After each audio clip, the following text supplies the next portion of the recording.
Hello friends. Well, my name is Sunil Ranjan and I had my qualification from Delhi University. Now, in this class, I have come up with The Heart of the Tree, and the poet's name is Henry Cuyler Bunner. So, in the poem The Heart of the Tree, an American poet, Henry Cuyler Bunner, has spoken intensely about the importance of trees. He explains the significance of planting trees throughout and points to its various attributes. It is a three-stanza poem. It is separated into sets of 9 lines.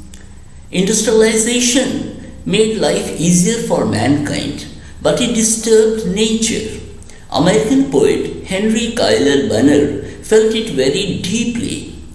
Through his poem, he appeals to mankind to take action in order to protect environment. Like heart of the human body, trees also play a vital role in our universe and are equally important for our survival. Now coming to the poem. So first stanza comes here. What does he plant who plants a tree? He plants a friend of sun and sky. He plants the flag of breezes free, the shaft of beauty towering high.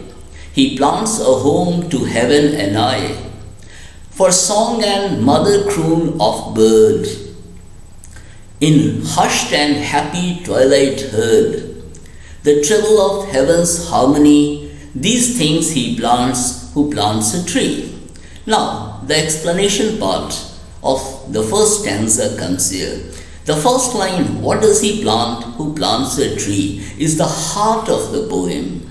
The poet asks what it means when one plants a tree. The poet calls the tree a friend of sun and sky, as it remains happy with them. The tree the man plants grows tall and appears close to heaven. When the breeze blows, the leaves of the tall tree rustle like flags fluttering high. In the late evening, that is twilight, in the late evening, the sweet and soft song of the mother bird to her young ones is heard. The lovely sweet song seems to be coming from heaven. So the man does not only plant a tree, but also those things that follow after the tree grows tall. Now coming to the second stanza. What does he plant who plants a tree? He plants cool shade and tender rain, and seed and bud of days to be, and years that fade and flush again. He plants the glory of the plain. He plants the forest's heritage, the harvest of a coming age, the joy that unborn eyes shall see. These things he plants who plants a tree. Now, the explanation part of this stanza. The poet comes back to the refrain when he says about other things that result after a person plants a tree. When the tree grows tall and its branches are full of leaves, it gives cool shade below, and when it rains, the raindrops pass through its leaves and its seeds turn into buds and later blossom into flowers. As years pass, they fade but are back to life again and blossom. The poet calls the tree the glory of the plain, the land, and the heritage of the forest that continues to have its presence in nature in the time to come too.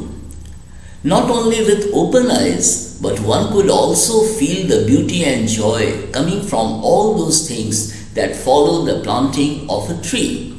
He says that the unborn eyes, the future generation too, shall feel the presence of those things that follow after a tree is planted.